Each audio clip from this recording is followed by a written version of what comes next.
तरीके से जब ये दाने बना लिए उसके बाद किस तरीके से इसको इम्प्लांट किया जाता है? ये एक सर्जरी का प्रोसेस है। अभी ये जो है हमने वो छोटे छोटे वो नाभिक बनाए, न्यूक्लियस बनाए। न्यूक्लियस बनाने के बाद में अब क्या करते हैं, वो ये सैनिटाइजर करके हम इन्हें रखते हैं और इनकी ये बॉल है, ये बॉल है। अब हम क्या करते हैं, वो शीप को जो है वो निकालते हैं। ठीक है। हमने सबसे पहले सीपों को बाहर से लाया, बाहर से लाने के बाद मैंने धोया, अच्छी तरह से साफ किया और यहाँ पे मैंने 3 दिन का सीसीयू किया। 3 दिन का सीसीयू के बाद में मैं शिपों का सर्जरी का काम करूंगा। ये हमारी सर्जिकल असिस्टेंट है। ठीक है। तो मैं अब यहाँ पे एक सर्जरी जो है दिखाता हूँ। ठीक है।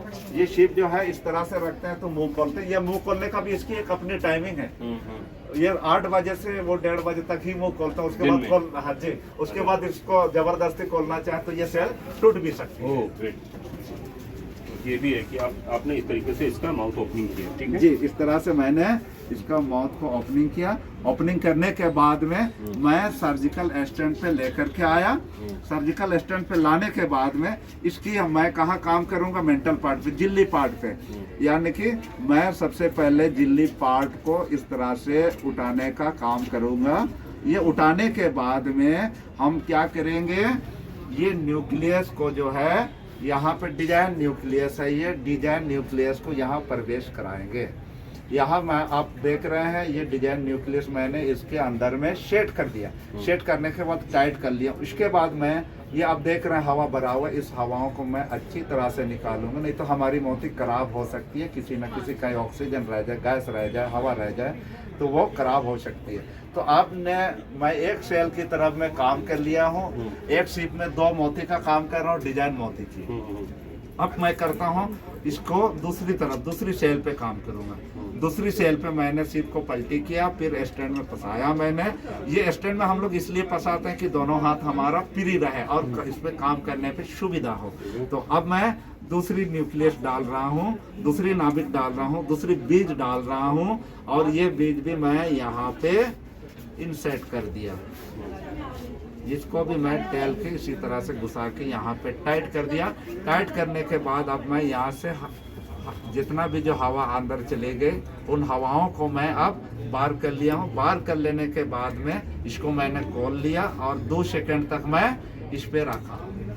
2 सेकंड तक हाथ को इस तरह से पकड़ के रखा। अब मैं इसे और सीसीयू नंबर 2 पे ले जाऊंगा, क्रिटिकल केयर 2।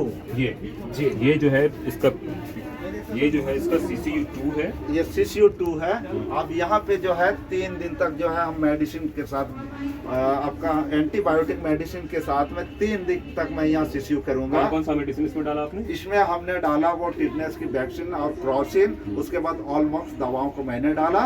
अब हमारी यहाँ पे 3 दिन हो गई।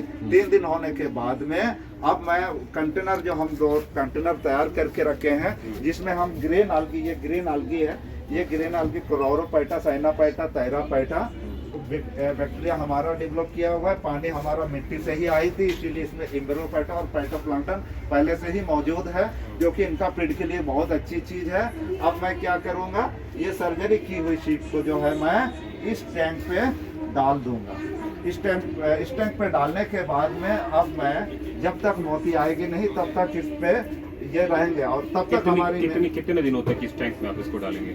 ये 8 से 10 महीना तक मैं डालूंगा। बीच बीच में pH TDS देखते रहूंगा। pH वो वैल्यू है 7.0 से 7.5 तक और इसका जो है TDS है 60 से लेकर के 160 के बीच में, वो इसको मैनेज करते रहूंगा। ठीक, अभी काम कीजिए।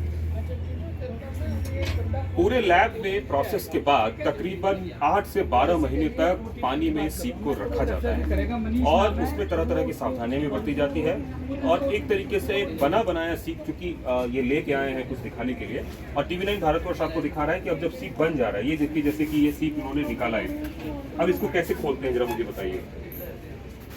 ये इस तरीके से जिंदा सीप है, इसको इन्होंने खोला है और खोलने के बाद देखिए यहाँ से इसमें से ये मोती निकली। एक बार दिखाइएगा कितना इसका वेट क्या होगा तकरीबन? इसका हमारी लगभग 4 कैरेट की है। 4 कैरेट की। 2 mm का हमने बनाया था। हाँ, 2 mm का बनाया था। उसका ऊपर में वो डेवलप होकर के जो है इतनी बड़ा बना। ये 4 कैरेट की है, 600 रुपए कैरेट की मैं इसे बेचता हूँ।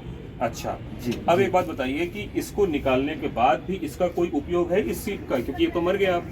जिसका और मोती निकालने के बाद में हमारा शीट का उपयोग जो है, ये मांस को हम जिंदा पैकिंग करते हैं। उसके बाद में जिंदा पैकिंग करने के बाद में हमारा तो बैच है ही, तो वो परफ्यूम बनाने वाले कंपनी को ये मांस को मैं दे देता हूँ। परफ्यूम बनाने वाले को? जी, वो अपने तरीका से तेल निकालते हैं। तेल निकालने के बाद में वो अपने तरीके से निर्माण करते हैं। और हमारी ये जो सेल है, ये सेल जो हमारी है, ये कैल्शियम कार्बोनेट की टेबलेट बनती है। ये टेबलेट कंपनी को देता हूँ। यदि मैं उसे ना भी दें, उससे और अच्छी थोड़ी सी महंगों में बेचूं, इस सेल पे भी जो है मैं 50 रुपया का कमाई करूं, तो मैं क्या करता हूँ, इस सेल को अच्छी तरह से साफ करके झूमर वगैरह बनाता हूँ, गिटार का तम सिर्फ ठीक बनाता हूँ, हारमोनियम वगैरह में सजाने की सामान एक बनाता सवाल हूं। और, अभी जो ये हमारा मोती निकला, एक बार जब तक खोल कर दिखाएं, ये मोती और नेचुरल मोती जो है, उस दोनों के कैल्शियम कार्बोनेट के कंपोनेंट में कितने का फर्क होता है?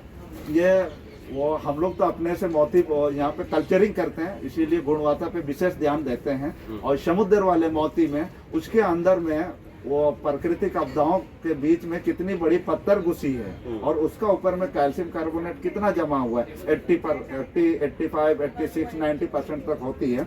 लेकिन हम लोग 97% की हम लोग दावा क्यों करते हैं? क्योंकि छोटा सा बीज डालते हैं, उसको 15 से 20 महीनों में निकालते हैं। मतलब आप ये दावा कर रहे हैं कि ये वाली मोती जो है समुद्र से भी ज्यादा प्योर है? हाँ, ये हमारी मोती, हमारी दावा ये है कि समुद्र वाली मोती से भी कैल्शियम कार्बोनेट की जो डेवलपमेंट है, उसकी परत है, उसकी गुणवत्ता मेरी ज्यादा है। ठीक है। अब ये आम के आम गुठलियों के दाम वाली कहावत है। इसमें अब एक नया ये है कि अभी तक जो पर्ल का काम है उसमें चीन और जापान की एक तरह से कह सकते हैं मोनोपोली है। आपको लग रहा है कितने पैसे से आपने शुरू किया है सारा काम? ये काम मैं 1500 रुपए से शुरू किया है। वो घर के अंदर में छोटी सी कंटेनर बैठा करके मैंने काम किया था। फर्स्ट ईयर हमारी नुकसानी हुई, टेक्निकल प्रॉब्लम हुआ, यूट्यूबर वालों से मैंने सीखा था, जिस कारण पूरी टेक्निक को मैं नहीं सीख पाया। जब मैं सीपा से सीखने के बाद में मुझे वो काफ़ी उम्मीद और हिम्मत हुआ और वहीं से मैं सफल होना शुरू हुआ। तो मैं, और भी जो है बहुत लोग कर रहे हैं, यूट्यूबर का चक्कर में ना रहे, वो सब सीपा में चले जाए। सीपा से ट्रेनिंग, उचित तरह का ट्रेनिंग लेकर, सरकारी ट्रेनिंग है, वहाँ पे सही तरह से सिखाया जाता है। आपका टर्नओवर कितना हो गया है? हमारा टर्नओवर जो है 85 लाख से लेकर करोड़ों के बीच में हमारी टर्नओवर प्रति साल। ठीक है। एक बात बताएं कि पूरे मामले में आपको सरकार की तरफ से या ट्राइफेड की तरफ से किस तरह की मदद मिली है? और ट्राइफेड की तरफ से हमें बहुत बड़ी सहयोग मिली है और ट्राइफेड को मैं धन्यवाद भी, और हमारा गुरु भी, और हमारी रीढ़ की हड्डी भी मैं कह सकता हूँ इसे। इनकी सहयोग से मैं काफी बड़ी फार्म करने का भी हमारा योजना में सहयोग। जो बड़ी फार्म की योजना है वो मैं देख रहा हूँ कि अब डैम की तस्वीर है, तो अब आप कंटेनर से निकल कर डैम पे जा रहे हैं। इस तरह से मैं आया। मेरी वो राउंडिंग कैसी थी, हमारी रास्ता कैसी थी, सबसे पहले मैं टैंक पे काम किया। टैंक पे काम करने के बाद में आज इस तरह का मैंने फिर पॉन्ड बनाया, छोटे छोटे पॉन्ड बनाया। छोटे छोटे पॉन्ड बनाने के बाद यहाँ अमोनिया और नाइट्राइड हमें जो है मैनेजमेंट में थोड़ा सा तकलीफ हुई और ज़्यादा इसमें हमारी पैसा लग रही थी, तो मैंने इसको पोस्टपोन करके गांव में मैंने तालाब बनवाया। गांव का तालाब पे मैंने शुरू किया। यहाँ पे हमारा 1.5 लाख शिपों की फार्मिंग होती है गांव वाले तालाब में। फिर मैंने सोचा कि अब यहाँ पे भी जो है इतने होगा, जमीन भी जो है हमारे बाउंड्री के अंदर में ज़्यादा है नहीं, बाहर जाएंगे तो वो हमारा खर्चा और बढ़ेगा, बाउंड्री करने होंगे, फिर वो तालाब को धोने होंगे। तो मैंने सोचा कि डैम के अंदर की ज़मीन को ले लो, सिर्फ हमें बैग और शिप में जो खर्चा होगा बस उस पर। तो फिर मैं अब आया चंडिल डैम पे।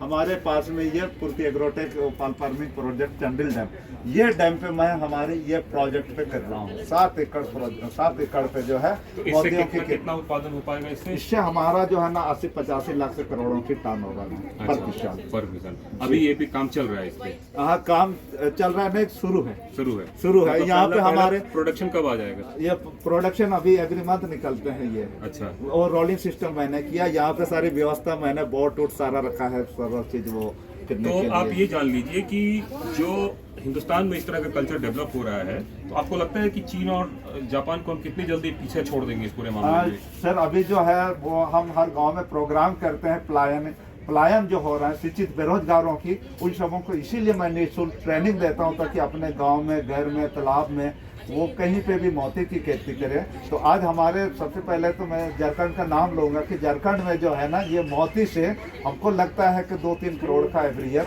अर्न होती है। जी। आप भी इन्हीं के साथ सीखे हुए हैं निखिल, एक बात बताएं कि कितना आपको लग रहा है कि फायदेमंद सौदा है सब कुछ? जी सर, जब से सर के साथ जुड़े हैं हमको बहुत खुशी होता है कि सर ने मेरा कभी हाथ नहीं छोड़ा है। और मैं अभी अपने गांव में अपने घर में ही 3000 सीपों पर काम कर रहा हूँ। और ये जो सीपियाँ हैं सर, जो अभी जो शुरू से लेकर लास्ट तक का ये जो है सर मेरा ही है। आपको अभी तक प्रोडक्शन मिला है कुछ? सर मेरा अभी 1 ही साल हुआ है, अभी मेरा निकलने वाला है, जो आप देख रहे हैं वही चीज़ अभी मेरा निकलने वाला मतलब आपकी किस्मत खुलने वाली है। है। जी जी जी, सब सर का बरस है अभी। चलिए, सबके चेहरे पे मुस्कान हो। और सबसे बड़ी बात है कि आत्मनिर्भरता की ओर हिंदुस्तान इसमें आगे बढ़े, इसकी कवायद चल रही है। और इसी कवायद में जो नेचुरल फार्मिंग है इसको लेके उस पर जो है सरकार ध्यान दे रही है। और अलग अलग क्षेत्रों में किस तरीके से हिंदुस्तान आगे बढ़ रहा है उसकी एक कवायद है। और मैं बार बार जो कह रहा हूँ कि हिंदुस्तान में सबसे ज़्यादा हैदराबाद और दूसरी जगहों पर ये पर्ल का काम होता है, और यहाँ पे मैक्सिमम चीन और जापान से आते हैं। लेकिन अब जिस तरीके से उत्पादन शुरू हो रहा है, कितने दिनों में हम सुपरसीड कर जाएंगे इन देशों को? ये अगर हम सारे किसान अब सब चीज व्यवस्था है, मुझे इतनी अपने आप में उम्मीद है कि 10 साल में जो है ना, 10 साल के अंदर जो है हमारी भारत जो है ना 12 देशों को भी सप्लाई देंगे। वो चाइना की वो माल रुक जाएगी सर। चलिए, तो उम्मीद पे दुनिया काम है और इस पर सरकार की भी कोशिश है। प्रधानमंत्री मोदी की पेट प्रोजेक्ट के तहत जो है किसानों को किस तरीके से आत्मनिर्भर बनाना है, और आत्मनिर्भर ही नहीं। एक सवाल और मैं आखिरी पूछना चाहूँगा। अमूमन एक नौकरी सरकारी निकलती है तो उस पर 1 लाख से भी ज़्यादा लोग आवेदन करते हैं जी। और हमने सुना आप 2 सरकारी नौकरी छोड़ चुके हैं। जी, यहाँ पे वो हमें फ्यूचर दिखाई नहीं दिया नौकरी में। मैं मैकेनिकल इंजीनियर से हूँ और मैकेनिकल इंजीनियर की ही जॉब कर रहा था मैं यूसीएल में, जादूगोड़ा यूरेनियम कॉर्पोरेट लिमिटेड, जहाँ यूरेनियम वो बनते हैं और वहाँ के खदान भी हैं। वहाँ पे हमारा 80,000 रुपये पेमेंट थी, लेकिन उससे हमारे परिवारों को फ्यूचर नहीं था। मैं तो एक नौकर की तरह एक पढ़े लिखे इंजीनियर जो है किसी के अंडर पे काम कर रहे, मुझे शोषण महसूस हुआ। फिर वो शोषण से मुक्त होने के लिए और फिर मुझे निकलने के बाद, रिजाइन देने के बाद तकलीफ तो हुई। फिर मुझे लगा कि नहीं, नौकरी ही अच्छी है। फिर से मैं नगर निगम पे जॉब किया। फिर वहाँ पे भी मुझे लगा यहाँ पे भी बहुत करेक्शन है। उसके बाद फिर आप हाँ, उसके बाद में फिर यूट्यूब देखते देखते, गाना सुनते सुनते यूट्यूब में ना हमको अचानक जो है वो मोती खेती का यूट्यूब में दिखाई पड़ा। आपकी किस्मत जो है वहाँ पे आपको ले आई और आज आप जो है करोड़पति। इसीलिए मैं यूट्यूब को भी धन्यवाद करता हूँ जिससे हमें वो तो कोशिश ये है और उम्मीद पे दुनिया कायम है। हमारी भी शुभकामनाएं इनके साथ हैं और उम्मीद ये कर रहे हैं कि आने वाले वर्षों में जल्द से जल्द हम इस पे आत्मनिर्भर बने, इसके उत्पादन में, और दुनिया के दूसरे देशों से हम आगे निकलें। कैमरामैन राजीव के साथ कुमार कुंदन, TV9 भारतवर्ष।